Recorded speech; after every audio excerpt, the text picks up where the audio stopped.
तो दोस्तों वेलकम करता हूं, स्वागत करता हूं एक बार फिर से आपको हमारे इस यूट्यूब चैनल में। तो दोस्तों यहाँ पे प्रश्न है आपका कि मंगलम पाठ के आधार पर सत्य का स्वरूप बताएं। देखिए मंगलम चैप्टर से ये प्रश्न को लिया गया है और ये प्रश्न आपके एग्जाम के लिए बहुत ही ज़्यादा इम्पोर्टेंट है। यहाँ पर जो है ना इस चैप्टर के आधार पर, मंगलम चैप्टर के आधार पर सत्य का स्वरूप को बताना है। ठीक है, तो चलिए समझते हैं इसके आंसर को। देखिए सत्य का मुख स्वर्णिम ज्योतिर्मय आवरण से ढका होता है। ठीक है, सत्य का मुंह क्या चीज से ढका हुआ रहता है? स्वर्णिम ज्योतिर्मय आवरण से ढका होता है। ठीक है, स्वर्णिम मतलब सोने, ज्योतिर्मय आवरण मतलब बर्तन होता है, पात्र होता है। इन सभी चीज से सत्य का मुख क्या होता है? ढका हुआ रहता है। सदैव सत्य की ही विजय होती है।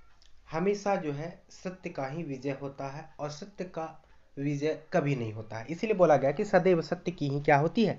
विजय होती है। और सत्य का मुख जो है क्या चीज से ढका हुआ रहता है? स्वर्णिम ज्योतिर्मय आवरण से ढका होता है। और ये हमेशा जो है ना कभी भी सत्य का ही क्या होता है? विजय होता है। सत्य से ही स्वर्ग का मार्ग विस्तार पाता है। सत्य से ही जो है स्वर्ग का मार्ग यानी कि खुलता है। अगर आप सत्य हैं तभी आप स्वर्ग को प्राप्त कर सकते हैं। नदियां सत्य स्वरूप नाम को, नदी का नाम कुछ भी हो, ठीक है, वो अपने सत्य स्वरूप यानी कि वो अपने सत्य जो भी नाम है, ठीक है, नदी अपने नाम को त्याग कर क्या करता है? समुद्र में समा जाती है।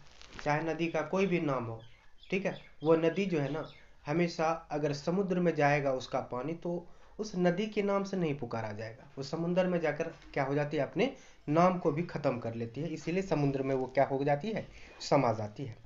इस प्रकार सब कुछ सत्य में ही अंतर निर्मित है। इस तरह से देखा जाए तो हर एक चीज जो है सत्य में ही समाया हुआ है, सत्य में ही अंतर निहित है।